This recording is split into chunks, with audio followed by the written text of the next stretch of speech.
Today I'm going to show you guys how to create this look using this Wet n Wild palette called Silent Treatment. I love these palettes because they're so easy to use, they're nice and small, they're really inexpensive. They actually have little descriptions on the shadow to indicate where you should apply them. However, I do think they're a little different, so let me explain.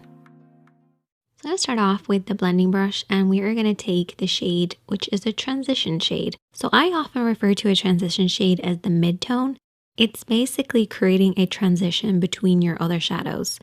That's why I call it a mid-tone, because it's like a middle tone, so it's somewhere in between everything that you're applying. So this is a beautiful sort of mauve-y, almost like a blushy kind of tone. I really like it with this look. And transition shades typically go in the crease area. So the crease area is where the lid creases into the eye shape, but it actually refers to anything above this point, but stopping underneath the brow. And you want it to be nice and soft and blended. That's why you use a blending brush.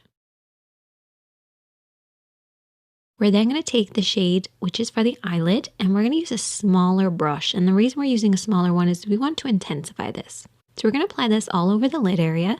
So this is basically going to go from the lash line up towards the transition shade or the mid-tone in the crease.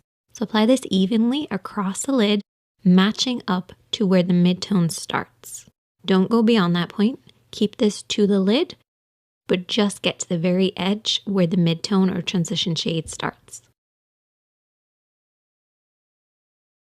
You're then going to take what they refer to as the crease shade. Personally, I wouldn't use this in the crease. You could if you wanted to deepen the crease, but I want to use this on the outer edge, and I want to use it as a definer or as my contour. So we're going to apply this on the outer third of the lid.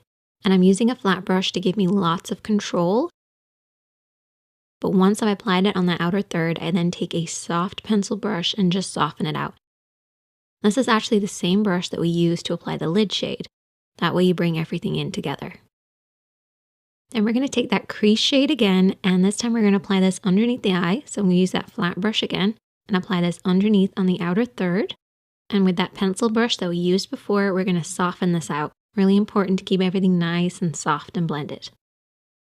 Next, we're taking the brow bone shade, which is the lightest shade, and we're going to apply this with a lip brush or a small detailed brush and apply this underneath the brows. And this will sharpen up the look. The brow bone actually creates a much sharper look because it creates that contrast between what's going on in the crease and the lid. And you can also use this shade on the inner corner, the center of the lid, basically anywhere you want to slightly brighten. And then all you have to do is apply maybe a little bit of liner, lashes, lots of mascara, and you're good to go.